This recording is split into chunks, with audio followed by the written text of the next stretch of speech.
The Game Boy Advance is often overshadowed by newer systems like the 3DS when it comes to homebrew and ports, so in this video, I thought it would be kind of fun to branch off a little and display some custom GBA games that you might not know about but should consider trying.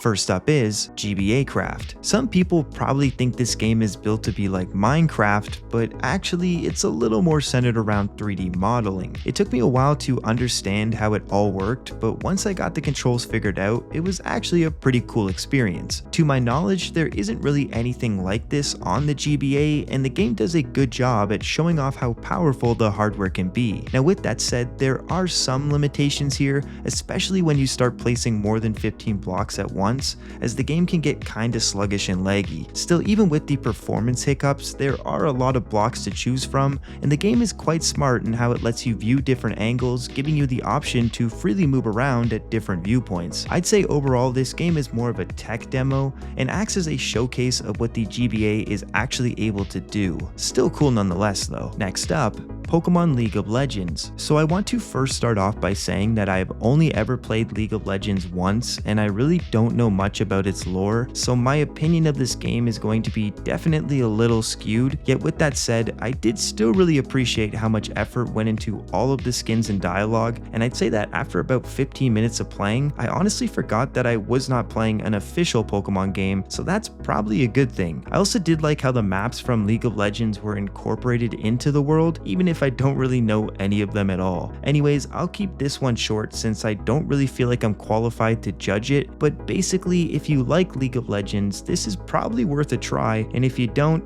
then probably skip it. In next is Goodboy Galaxy. This is my favorite homebrew game on the GBA, and if I didn't know any better, I'd easily say this was an official release back in the day. Goodboy Galaxy is a very high quality platformer that came out in 2023, being the first GBA commercial release in over 13 years. The game itself resembles titles like Metroid, but puts a bit of a different spin on things with its puzzle-like gameplay. Each level has multiple routes you can take, with different abilities being taken away, forcing you into finding creative ways to solve different problems. Along these levels, you will run into different NPCs who will give you abilities and items, along with a friendship card, which doesn't do anything really, but is a fun little feature. All in all, the game has a ton of detail put into it, with full-on animated cutscenes and sound effects, almost feeling on par with titles like Drill Dozer in terms of its quality. I honestly can't recommend this game enough, so if you like action-adventure platformers, you should definitely consider supporting the creators of this one and pick up a copy. Coming next is Apotris. Many people will roll their eyes at the idea of yet another Tetris-like puzzle game being made on the GBA, but hear me out. I can easily say that this is my new favorite way to play Tetris on the go, simply because of how much customization is packed into it.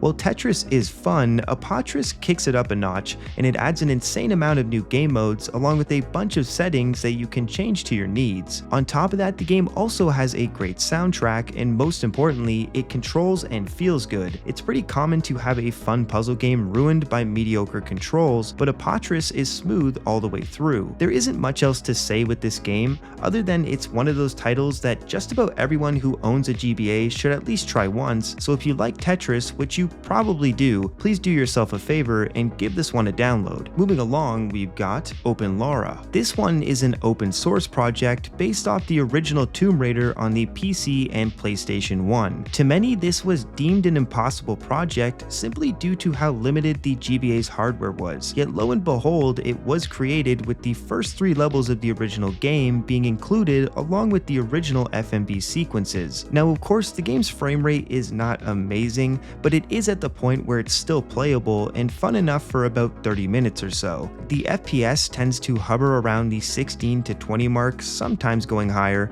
and the game still includes the original menu, letting you select a bunch of different weapons and tools. To my knowledge, this game is still somewhat being actively developed, and hopefully down the road more updates do come out. So if you're a fan of the original Tomb Raider game, this one is still always worth trying. And next is Metroid Spooky Mission. This one is a short ROM hack that ended up winning the Metroid Construction 2017 Fall Contest. The game is centered around the theme of Halloween and has a new set of levels with a lot of its sprites being taken from other games like Castlevania and Super Mario World. The game itself is really well done, and the story, while kind of cheesy, is good enough to keep you playing the whole way through. One of my favorite parts about this game is its creepy atmosphere, with the music and sound effects tying perfectly into the environments and layouts. I'd honestly say that it somewhat rivals how Metroid Fusion makes you feel when you are being hunted by the X-Parasite. It's all around a really solid ROM hack, and I've tried my best not to spoil anything here in this video since there are some decent jump scares. So while it's not a very long game, it is really well made, and for any Metroid fan, it's gonna be a must play. And so the final game in this video is Celeste Classic. I previously talked about this game in my video about Nintendo DS ports, and I recommended it then because of how good the controls and gameplay were. And well, when it comes to the Game Boy Advance version of it, it's pretty much the same, and that's always a good thing. To my knowledge, Celeste Classic was the original prototype for Celeste and was made in the span of 4 days for the Game Jam in 2015.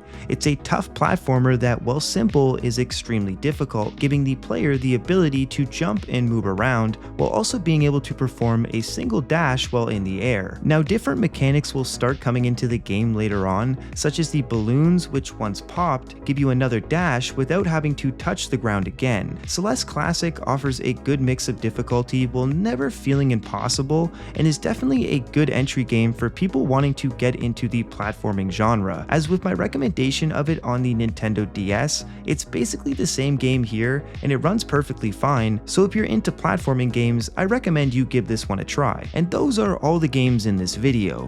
When I was looking into GBA Homebrew and ports, I was really surprised at how much stuff was out there, but just not talked about. So I'm definitely going to make another video down the road on some less common titles that you probably won't find on YouTube. Still, as always, I probably missed a lot of good homebrew games, so if you have any to recommend, please do me a favor and put them down in the comments below. Anyways, as per usual, I want to ask that you please subscribe if you like my content, and with that said, I will see you very soon. Take it easy.